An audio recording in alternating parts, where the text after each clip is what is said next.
दोस्तों, एक दिन मुझे मेरे सरकारी बस चालक के एक इंटरव्यू के लिए राजस्थान के एक छोटे से जिले कोटा में बुलाया गया था।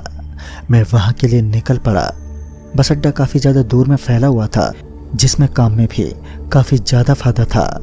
जब मैं वहां पर इंटरव्यू देने के लिए पहुंचा तो मुझे कुछ अजीब से सवाल पूछे गए। दरअसल उन्होंने मुझसे एक सबसे पहला और बहुत ही अजीब सवाल पूछा कि क्या आप किसी इंसान का खून करते हुए देख सकते हो? आपके पास ज़्यादा गुस्सा तो नहीं है? और इन्हीं सवालों का जवाब मुझे काफ़ी ईमानदारी के साथ देना था, क्योंकि हो सकता है कि ऐसी कोई भी मुश्किल मेरी ज़िंदगी के सामने एक बस ड्राइविंग में खड़ी हो जाए। मैंने उन्हें अपनी पूरी ईमानदारी के साथ जवाब भी दे दिया।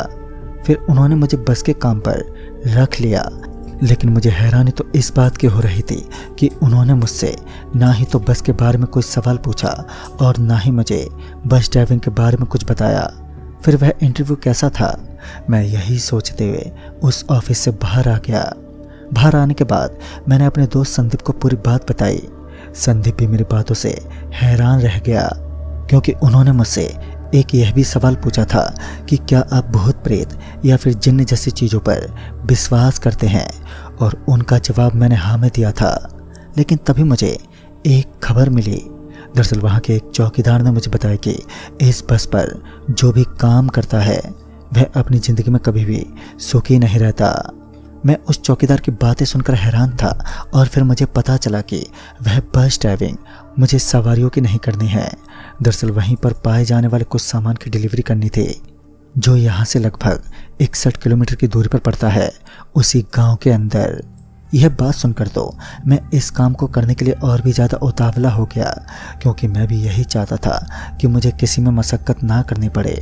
लेकिन अभी भी मेरे मन में वही सब सवाल चल रहे थे कि आखिर एक बस ड्राइविंग के काम में मुझसे ऐसे सवाल क्यों पूछे गए, कहीं इसमें कोई खतरा तो नहीं है। लेकिन बाद में मैंने इन बातों पर ज़्यादा ध्यान नहीं दिया, और फिर मुझे पता चला कि मुझे कल से इस बस को ड्राइविंग करने हेतु तैयार रहना होगा। फिर क्या था, मैं सुबह 8 बजे ही वहाँ पर पहुँच गया, उस ऑफिस के पास जहाँ पर मुझे लाल कलर की एक बहुत ही ज़बरदस्त गाड़ी खड़ी हुई नजर आई। देखने में वह बस काफ़ी ज़्यादा नई लग रही थी, जिस वजह से मैं सीधा उस बस को देखने के लिए उसके अंदर दाखिल हुआ। चारों तरफ उस बस के अंदर लाइट लगी हुई थी। फिर मुझे पता चला कि मुझे नेशनल हाईवे 54 का रास्ता तय करना है, जिस पर लगातार मुझे 8 घंटे का सफ़र तय करना होगा। उसी सफ़र के अंदर मुझे होटल के अंदर भी कहीं पर रुक जाना है। लेकिन एक रास्ता ऐसा आएगा जो लगातार 32 किलोमीटर का रास्ता होगा, लेकिन उस रास्ते के बारे में काफ़ी सारी काल्पनिक बातें भी बताई गई हैं, यानी कि भूत प्रेत आदि इन चीज़ों के बारे में। खैर, यह बात सुनकर मुझे भी थोड़ा डर लगने लगा, लेकिन वहाँ की रकम काफ़ी अच्छी थी, जिस वजह से मुझे यह काम तो करना ही होगा, और ऊपर से एक घर का खर्चा भी चलाना मुश्किल हो रहा था। मैंने वह काम जल्दी स्टार्ट कर दिया। शाम के करीबन 6 बजे से मैं अपनी बस लेकर निकल पड़ा। उस वक्त मेरे पास पैसों की कमी चल रही थी। फिर उस बस के अंदर क्या सामान लोड किया गया था, और आखिर बस में ही सामान को क्यों लोड किया गया, इस बात को तो मैं भी अच्छे से नहीं जानता था। लेकिन जैसा कि मुझे बताया गया था कि मुझे बस की कोई भी छानबीन नहीं करना है, और मैंने वही किया। बस के बारे में जानना मैंने भी बिल्कुल ठीक नहीं समझा, लेकिन जब मैंने एक नज़र एक बार बस के पीछे की तरफ मारी तो मैंने देखा कि उस बस के अंदर कुछ कट्टे रखे हुए थे, जिनके अंदर सामान लोड किया गया था। फिर जैसा मुझे बताया गया था, मैंने अपनी बस को ड्राइव करना स्टार्ट कर दिया। रास्ता तो काफ़ी लंबा होने ही वाला था, और उसके साथ साथ अब अंधेरा भी होने लगा। अभी मैं सफ़र करते हुए काफ़ी दूरी पर आ चुका था, जिस वजह से मुझे भूख लगने लगी। लेकिन मैं उस दायरे के अंदर था जहाँ पर मुझे ना रुकने के लिए कहा गया था। दरअसल मुझे उस 32 किलोमीटर के रास्ते में बिल्कुल भी रुकना नहीं था, जिस वजह से मैंने अपने बस को तेज़ रफ्तार से भगाना ही ठीक समझा। वहाँ से थोड़ी दूर आगे जाने के बाद मुझे एक लाइटों से भरा हुआ घर नज़र आने लगा, जिसके चारों ओर लाइटें लगी हुई थीं।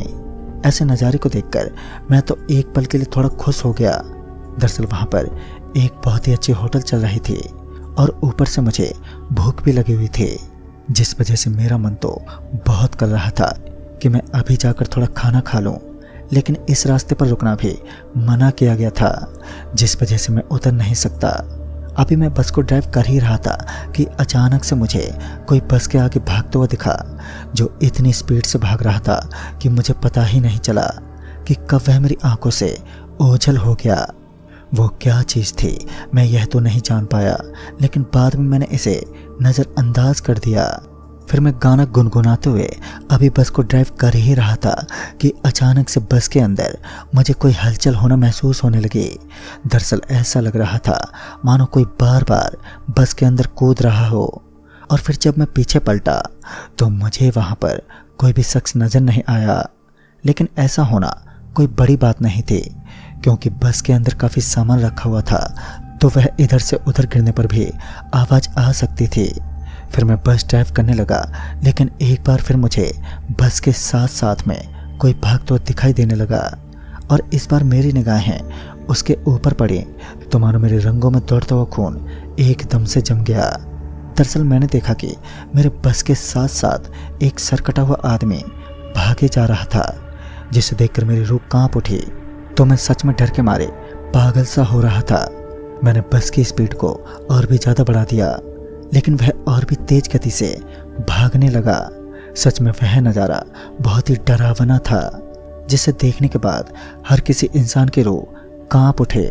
लेकिन मैं अभी भी हिम्मत दिखाते हुए बस को ड्राइव कर रहा था। मेरे पास इसके अलावा कोई और चारा भी नहीं था, क्योंकि बस से नीचे उतरना भी मेरे लिए बहुत ही खतरनाक साबित हो सकता था, क्योंकि अब मैं इस खतरनाक हाईवे के माहौल को देख चुका था। मैं ये समझ चुका था कि मैंने इस जगह पर आकर बहुत बड़ी भूल कर चुका हूँ। अब मेरे पास जल्दी से जल्दी बस निकलने के अलावा कोई और चारा नहीं था। लेकिन तभी मुझे बस के आगे वाले कांच में जो चीज़ नज़र आने लगी, उसे देखकर तो मेरा पूरा शरीर पसीने से तरबतर होने लगा। जो कि दरअसल मैंने देखा कि मेरी बस के अंदर बहुत सारे यात्री बैठे हुए थे। उनके अंदर में डरा देने वाली बात तो ये थी कि किसी का हाथ नहीं था, तो किसी का मुंह एकदम सड़ा हुआ था, तो किसी का धड़ पीछे की तरफ घुमा हुआ था। लेकिन आखिरकार वो भूता यात्री कैसे इस बस में दाखिल हुए, मुझे तो पता ही नहीं चला। फिर जब मैं पीछे मुड़ा तो मुझे वहाँ पर कोई भी दिखाई नहीं दिया। लेकिन अब मुझे अंदर ही अंदर बहुत ही भयानक डर लगने लगा, क्योंकि मैंने उस बस के अंदर एक ऐसा माहौल देख लिया जिसे मैं कभी देखना नहीं चाहता था। लेकिन अभी भी मैं हिम्मत दिखाते हुए बस को ड्राइव कर रहा था, क्योंकि ये रास्ता अब लगभग 8 किलोमीटर का बचा था। सिर्फ 8 किलोमीटर का रास्ता ही मुझे पार करना था, जिस वजह से मैं अपनी सारी उम्मीदें लेकर बस को ड्राइव करने लगा, क्योंकि अब मैंने सब कुछ भगवान पर छोड़ दिया। अब जो भी होगा वह देखा जाएगा। अब 8 किलोमीटर के रास्ते में मेरे साथ क्या होने वाला था वह तो मैं भी नहीं जानता था। और तभी मैंने देखा कि ट्रक के सामने अचानक से कोई आ गया है, जिस वजह से एक वह टक्कर खाकर नीचे गिर पड़ा। उसके गिरने की आवाज़ मेरे कानों में भी साफ साफ सुनाई देने लगी। मुझे लगा कि बहुत बड़ा एक्सीडेंट हुआ है, लेकिन मैं ये बात अच्छे तरीके से जानता था कि यह सड़क भूत प्रेत का अड्डा है, तो यहाँ पर ऐसी चीज़ों का होना एक सामान्य सी बात है। मगर वह कोई इंसान हुआ तो उसकी मौत भी निश्चित होगी। लेकिन इस वक्त मुझे मेरी ज़िंदगी बचाने का सिर्फ एक ही रास्ता दिखाई दे रहा था, जिस वजह से मैंने ट्रक को एक पल भी रोकना ठीक नहीं समझा। सच बताऊं तो उस वक्त मेरे हाथ और पैर जम चुके थे, मेरा पूरा का पूरा शरीर पसीने से भीग गया था। लेकिन मैं अभी भी भगवान का नाम लेते हुए ड्राइव कर रहा था। तभी मेरे कंधे पर किसी ने अपना ठंडा ठंडा हाथ रखा।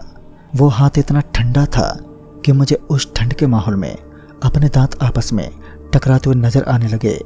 मैं धीरे धीरे पीछे की तरफ देखने लगा तो मैंने देखा कि वह सरकटा हुआ आदमी मेरे बगल वाली सीट पर बैठा हुआ था।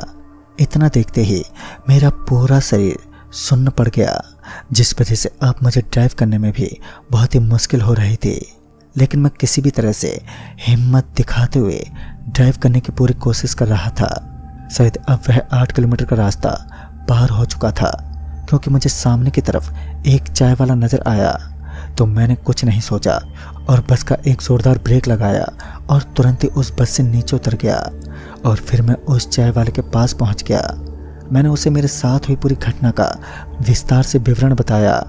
तब जाके मुझे पता चला कि कुछ साल पहले यही बस जो कि पुरानी थी, यह यहाँ पर एक पुल से नीचे गिर गई और उसमें पूरी गलती ड्राइवर की थी। इसके अंदर जो भी सामान रखा जाता है वह नशे का सामान होता है, जो यह लोग पुलिस आदि लोगों से परमिशन लेने के बाद ही एक जगह से दूसरी जगह पर शिफ्ट करते हैं।